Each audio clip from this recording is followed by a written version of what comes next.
To a Thursday edition of the Locked On NFL podcast. On today's show, the Cleveland Browns may be without their newly traded for quarterback Deshaun Watson this season. Should they go with Jacoby Brissett or should they extend the olive branch to Baker Mayfield? We'll debate. Then there has been a ton of big-time wide receiver trades this offseason. Which of these big wide receiver moves is destined to fail? And finally, we will head to Clancy's Corner for Alex's mystery third segment. All of that and much more on today's edition of the Locked On NFL podcast.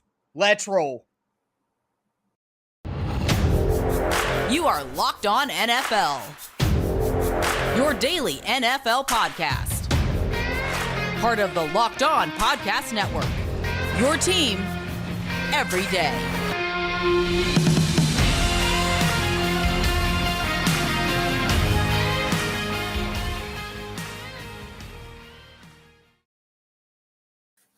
Football fans, welcome to a Thursday edition of the Locked On NFL podcast, part of the Locked On Podcast Network, where it's your team every day. We're going to be talking Cleveland Browns quarterback options if they're without Deshaun Watson to start today's show. Before we get into that, I do want to let you know that today's episode is brought to you by Blue Nile. Make your moment sparkle with jewelry from BlueNile.com. Locked On NFL listeners get $50 off purchases of $500 or more. This podcast exclusive includes engagement rings. Use code Locked On at checkout at BlueNile.com. Also, before we get started, I want to thank you guys for making the Locked On NFL podcast your first listen every day. Make sure you subscribe on whatever platform you do stream. It's going to be free and available everywhere, including the Locked On NFL YouTube channel. Subscribe there, smash that notification bell, and throw a thumbs up if you're watching on YouTube right now. I am here with my co-host, Alex Clancy, who hosts Locked On Cardinals. I am Tyler Rowland, host of Locked On Titans. Make sure you check out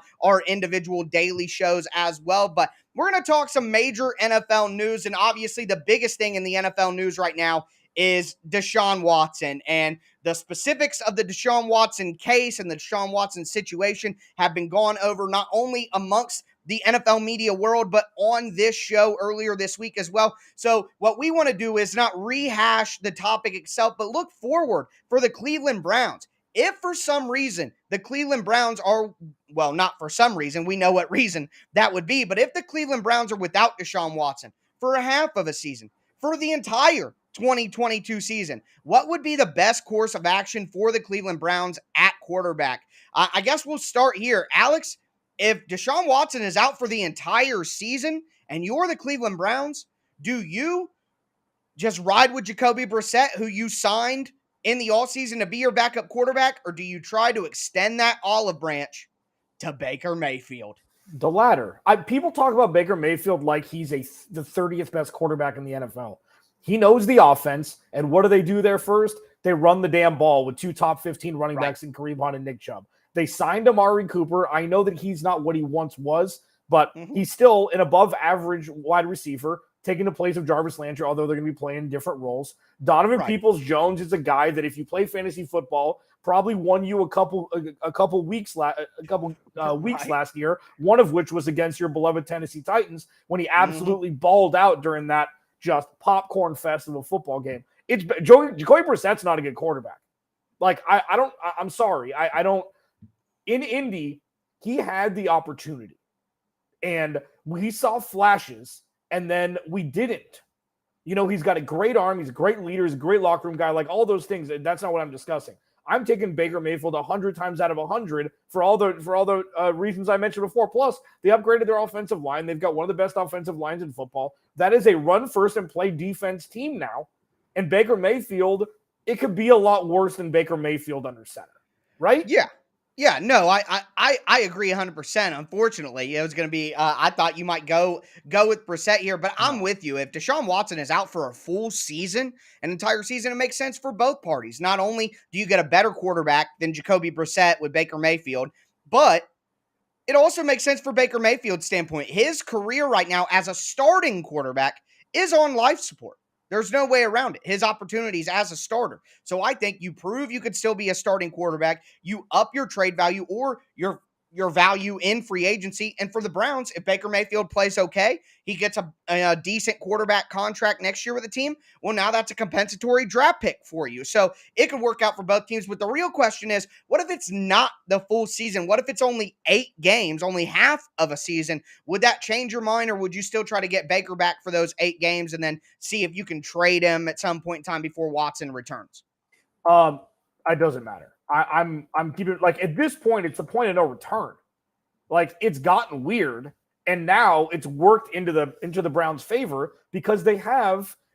If Baker Mayfield's never going to be a backup quarterback, I don't think he's going to go that route. I mean, he's going to probably go the Andy Dalton route, where there's going to be plenty of teams that could see him as an upgrade. Mm-hmm. He's technically the best backup quarterback in the NFL right now, and they need him to play. So I think it's as simple as that. They're going to pay him anyways unless they have to trade him. So why the hell not get him out there? He knows the offense. The AFC North is such a difficult division now that it's not like, so say Deshaun Watson's out 6 weeks, okay?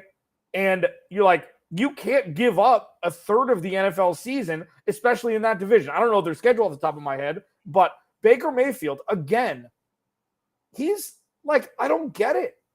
It's like he's like the Nickelback of the NFL. Well, like I don't get why everybody doesn't like him. I hate that we went that route because I agree with you. Nickelback is underrated and everybody likes him. It's whether or not you want to admit it or not. So, I'm not talking about this is how you remind me, bro. I'm just talking about how people don't like Nickelback, just like they don't like Baker Mayfield. Baker Mayfield is Nickelback of the NFL.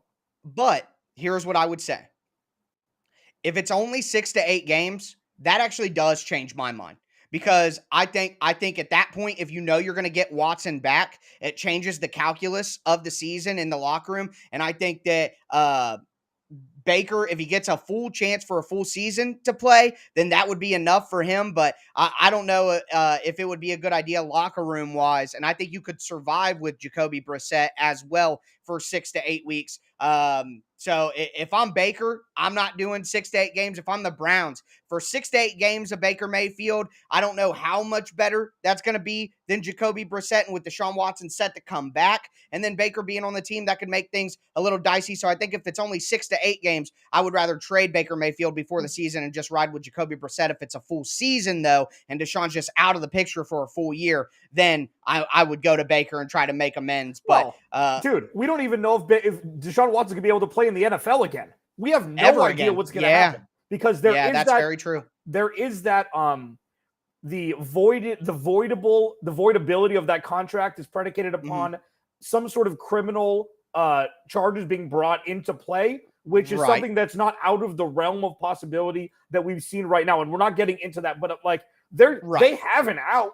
They're not idiots in Cleveland. They have an out. If things go a certain way, they absolutely do. But again, he's cleared one criminal hurdle in terms of criminal charges. Yeah. Would any of these new revelations from the New York Times story or Jenny Ventris or any of the new accusers or anything would any of that change the legal or the criminal situation? I don't know, but obviously it's the biggest story in the NFL right now. Watching that for unfortunate reasons. Of course, you feel bad for everything that's happened to, these victims. But either way, the Browns are in a precarious situation, and I'll be interested to see what they do next. But we're going to move forward. We got some other interesting storylines around the NFL. A ton of wide receiver movement this offseason. Which of these big-time wide receiver moves is most likely to be a bust? We're going to get into that in just a second. Before we do want to tell you guys more about the title sponsor of today's show, BlueNile.com. At BlueNile.com, you can create or celebrate life's special moments. You can create a custom engagement ring of her dreams. You can gift a classic and timeless jewelry piece, all at prices you won't find at a traditional jeweler, whether you're ready to pop the question or you're celebrating a milestone moment. Find jewelry as unique as she is. With the modern convenience of online shopping at BlueNile.com, build the engagement ring of her dreams or celebrate life's special moments with fine jewelry. No matter what you're looking for, Blue Nile has jewelry experts on hand 24/7. Make your moments sparkle with jewelry from BlueNile.com, and Locked On NFL listeners get $50 off purchases of $500 or more. This podcast exclusive includes engagement rings. Use code Locked On. That's code Locked On. Plus, every order is insured. It ships for free, and it arrives in discreet packaging that won't give away what's inside. Shop stress-free and find your forever piece Go to BlueNile.com today.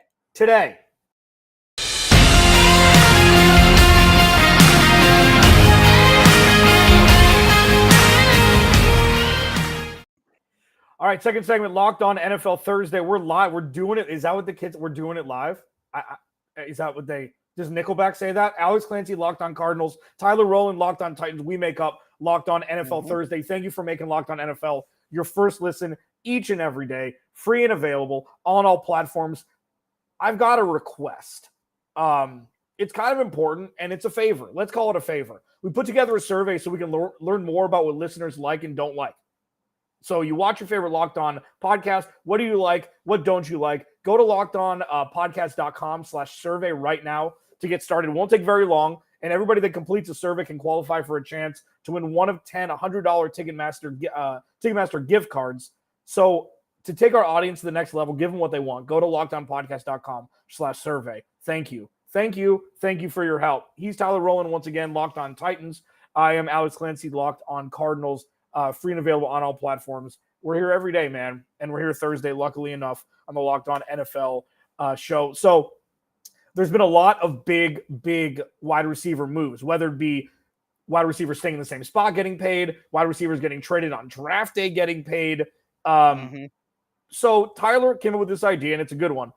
Of the list of wide receivers that have signed big money deals this year, and I'll run down the list, and I'll have Tyler give his thoughts on who he thinks has the best chance of it being a crap box contract when it's all said and done. The list: Cooper Kupp as of yesterday, obviously Cooper Kupp, A.J. Brown, Stephon Diggs, Tyreek Hill, Devontae Adams, Allen Robinson, Brandon Cooks, Marcos Valdes-Scantling, DJ Moore, Chris Godwin, Mike Williams. Again, some re-signed, some were traded, some went elsewhere. Tyler, which contract has the biggest chance of not working out? Well, I'm looking at the contract, but I'm also looking at just the entire situation, really, and that's going to kind of dictate. So for me, the number one wide receiver move that sticks out that could fail is Tyreek Hill. And again, a common theme, and I've even seen some reviews talk about this. Dolphins fans out there unhappy with my takes, but I'm sticking to it until I'm proven wrong. I do not believe in Tua. I don't. Omar Kelly, who's been covering that team for a long time, has said publicly that what he's seen from the passing offense so far, he hasn't been impressed with. And he's a guy who's going to keep it real with Dolphins fans. So I see that. I have maybe it's, confirming my biases already, but I don't believe in Tua. I never have. I'm not going to until I see him go out there and do it, win a playoff game, play well. And while that's happening, if I don't trust the quarterback, I don't think that the offensive line is incredible right now. They obviously got stuff to prove. So Mike McDaniels is a first-year head coach. Who's to say that he's as good as everybody wants him to be?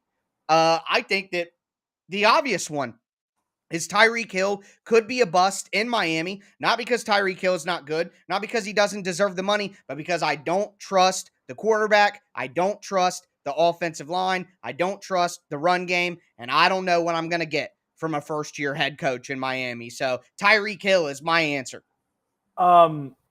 Who's going to be the quarterback of the Dolphins in 2023? For those that are listening to the Locked On NFL Thursday for the first time, you're not going to explain. You're going to give a name, and who is that quarterback going to be in 2023 for the Dolphins? Well, I think I'm going to be wrong now, but Kyler Murray. Okay. I think Kyler Murray, if the put it on the board for some reason don't get something worked out. I said one word. I think that I said makes one sense. name. I don't want Murray. I don't want that. I don't agree with you. I think Tyreek. I think it's more. I don't think it's about Tua. Tua threw plenty of deep balls to plenty of star-studded receivers in Alabama. Sure, he had a long time ago. A Fort Knox of offensive linemen, and obviously before he got hurt last year there. So mine could be a couple. I feel like there's some names that aren't going to make that big of impact just in general. DJ Moore, one of them, even though he puts up numbers regardless of who his quarterback is, he deserves to get paid. And hopefully he'll go somewhere or he'll get a quarterback in there. Maybe it'll be Matt Corral, probably not. That will really be, because he could be. He's cursed, man. Look at the quarterbacks he's had. God. Yeah, he could be fringe all-pro. If you put him with Patrick Mahomes, we're talking about him as a potential all-pro level. Now, Yeah. the thing that I'm talking about with Tyreek Hill, we don't know this yet. We don't know if he's a product of Patrick Mahomes in that offense or not. So he's going to have to meet Tua halfway and not be like, hey, I'm 4.25, throw me the ball. We're going to have to find out how truly eclectic of a wide receiver he is with his skill set. Mine, and this is easy, it's A.J. Brown. A.J. Brown, I know the numbers are there, okay? He hasn't played a full season since his rookie year. He's averaged about 1,000 yards receiving every season. The touchdown numbers are there. Like, I get it. And you don't trust Tua. I don't trust Jalen Hurts. And I don't necessarily need to trust Jalen Hurts because what Philly is built on is that backfield. Now, I know that they brought in Devontae Smith last year, which was like, that's an odd fit. It's like Garrett Wilson going to Detroit or wherever. It's like, that's an odd fit. And then trading for A.J. Brown, they're really believing that Jalen Hurts is the guy just in perpetuity. And if that's the case, I'll eat my words because A.J. Brown will flourish there, even though they have a lot of mouths to feed with Dallas Goedert, etc. But I think that that's going to be the one where it's like, that's a lot of cheese, man. That is a lot of queso to give to A.J. Brown when hasn't been healthy, even though what he and Ryan Tannehill did in Tennessee the last couple of years was magic. Impressive. Yeah. But that was also run first offense with a lot of play action setting that up. So we'll see if Jalen Hurts has the ability to take a step forward. I hope he does. I just don't, from what I've seen so far, I just don't think that's going to work out in Philly for the cheese that he got. Coming up next, we do this every week. Tyler likes to prep. I like to go off the cuff. Tyler doesn't know what this next to be, and you're starting to see his hairline recede every week, just about half an inch, because this kind of makes him freak out. We're going to talk about the mystery segment next, Locked on NFL Thursday. But first, something that's not a mystery is Built Bar is the greatest protein bar on the planet. It's true. I have 2 boxes at the top of my refrigerator now. I still got my birthday cake that I'm saving. Oh, God. Because it's sold out. But this new flavor, caramel brownie, it's dumb. Like, it's bonkers, okay? Yeah. I remember my mom used to make this brownie layer birthday cake for me every year. And she threw a little caramel in there, and that's what it reminds me of. But the only thing is, it doesn't come with a side of 80 grams of sugar. It's only got 17 grams of protein, 130 calories. For those that care about macros, this is the wheelhouse for you. And I mean, Built Bar just does it again. They do it every month, come out with a new flavor, and caramel brownies, the flavor now. Go to Built.com, use promo code LOCKED15 for 15% off your order. Use promo code LOCKED15 for 15% off at Built.com.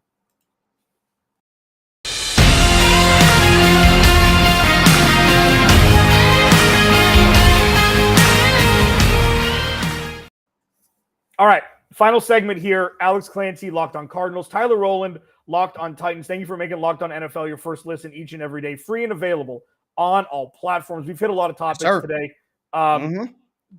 Cleveland quarterback controversy, I guess. Devoid of Deshaun Watson in the conversation. Right. Yeah. The worst contract given to a wide receiver. But we're going to spin it a little positivity here. Tyler, again, has no idea what we're doing here. This is my mystery segment I get to do every week. And this is fun for me. It's fun for me to watch him struggle. It just is. I mean, he's my buddy, and I want him. This is fun for me. So I'm going to give you a layup. Of the 5 quarterbacks that were drafted in the top 15 last year, who has the best chance of becoming a fringe Pro Bowler with their 2022 performance? For those that don't know, that don't remember, let me run them down for you. Trevor Lawrence, Zach Wilson, Trey Lance, Justin Fields, and Mac Jones. Of those 5, Tyler, who has the chance to take the step up? I'll go first because I feel like it's only fair to let you think for a second because you had no idea what we were talking about this segment. But, I mean, there's a couple, but I think, and I don't think it's close because what we saw from Mac Jones last year was the infancy stage of the ceiling that we're going to see from him. Like, he's going to be the maturest dude in the room. Like, he's already an NFL quarterback. Like, last year as a rookie, I didn't see as many rookieisms as you see across the board. But the guy for me, because in East Rutherford, there's one team that's going for it and one that isn't. and it's Zach Wilson and the Jets, because what they did this offseason, what they did in the draft is going to give him the tools for the future to succeed. And we saw, and I call them on my podcast and on this one, the oh my God moments. We saw a couple. We didn't see a lot. They didn't have a great year. Playing New England the first time was an absolute beatdown, and he threw 4 interceptions in the first 3 quarters. He had some bombs against the Titans that were really impressive to Corey Davis down the field and some others. So there's there. What we saw was, and I hate keep going back to this. I think he's even more of I throw up when I say gunslinger. I hate that term. He's even further down that path than Patrick Mahomes is. I mean, he's kind of a Mustang, a wild horse at this point, and you need to see if he can be reined in. And I feel like his second year, I feel like with Robert Saleh, what they're building there, he's the guy that can take the leap above the other 4. And tell me why I'm wrong, because I know you're going to tell me I'm wrong. Yeah, the 2 guys that you mentioned, Mac Jones and Zach Wilson, are last. If I had to rank my 5, they would be the last people. For me, it was a toss-up, but I'm going to go with Trey Lance. I think it's Trey Lance. 1, I think he's got the best supporting cast around him in San Francisco. I think with his rushing ability, you're saying, make make the Pro Bowl, fringe Pro Bowl level. I think because of the rushing that Trey Lance can bring to the table and his ability to score touchdowns in the red zone, which will make his stats look good, which obviously matters to the Pro Bowl, San Francisco's fan base. But I think Trey Lance is a starter with a great supporting cast around him, a great offensive play caller in Kyle Shanahan, and the ability to instantly make plays in the run game. I think that makes him my number 1 answer, but I got to tell you, number 2 really close was Trevor Lawrence. I think with real NFL coaching, the Jags are going to be 6-11, 7-10, and I think a lot of that can be because Trevor Lawrence, in my opinion, is still the most talented quarterback out of those 5. I still believe that. I still think that if all the situations were even, and you had all 5 of those quarterbacks lined up, Trevor Lawrence would be the best one. I think that he got screwed last year, but I really do think he's a pro. I think he's got all the talent in the world. He's got the size. And I think with some just literally baseline NFL coaching, Trevor Lawrence is going to take a step. And I mean, I just don't think, the division is all that great. So the Jags could make a little mini run and be competitive for a wild card spot late in the year. And if that's the case, and Trevor Lawrence would be a big part of it, it would be him that would kind of take that Pro Bowl level, even in a crowded AFC. Yeah, and I don't disagree with the latter point that you made that he's the most talented. I agree with that. The Jaguars are one of the most institutionally unstable organizations in the NFL. That is true, though. So you bring in Doug Peterson, absolutely. Adult in the room. Good. Trent Baalke, ask Tony Wiggins how he feels about Trent Baalke and the moves that he's made since he's become GM. Tony Wiggins is one of our favorites here. And check him out, Locked On Jaguars. He usually catches a stray from me, and now I'm giving him praise. But the thing is, with Trey Lance, you got to start football games to become a Pro Bowler. We don't know if he's going to do that yet officially. So I'm pretty convinced, personally. Well, I'm pretty convinced. Ask Brian Peacock from Locked On 49ers about Kyle Shanahan's love affair with Jimmy Garoppolo. If Jimmy Garoppolo is healthy week 1 of 2022, he's starting, baby. That's my opinion, at least. Trey Lance is like, and listen. I'll bet a 12-pack. Let's put it on the board. Okay. Jimmy Garoppolo, I'll get your healthy. wine coolers. You like kiwi strawberry, right? Yes, let's go. Zimas, baby. The thing with Zach, and neither of us mentioned Justin Fields, which is real. Like he's got to be an honorable mention because I hate his situation. Yeah, well, of course you do. The offensive line is terrible. Yeah, what they've done this offseason, like it's the Bears, unfortunately, Yeah, and with him. If you ask who the most talented quarterback is of the 5, you'll say 1A is Justin Fields. Like, okay, put it this way. Make the argument. Who has the highest floor of the 5? I would say Trevor Lawrence and him are tied. I mean, what Justin Fields did numbers-wise in college was absolutely insane. And like, so they're ceiling because I think the highest floor is Mac Jones. Like, you're gonna get like baseline with Mac Jones, but ceiling wise, I think with Zach Wilson, this like ceiling wise, your man crush on the New York teams. Daniel. I'm not talking about Daniel Jones right now. Yeah, I'll take the Giants. You take the Jets. Yeah, but I think that like if this roster doesn't work for the next 5 years, that's institutional. They had the best draft, in my opinion. Okay. You have Zach Wilson coming into year 2. He's going to reel things in a little bit, and you're going to see him take a huge step forward, I think. And I think out of the 5, that's it. Alex Clancy, Tyler Rowland. He's Locked on Titans Monday through Friday, free and available on all platforms. On YouTube, Locked on Titans. Me, Clancy's Corner, Locked on Cardinals, Monday through Friday, free and available on all platforms. Thank you for making Locked on NFL your first listen each and every day. We will talk to you next Thursday, baby.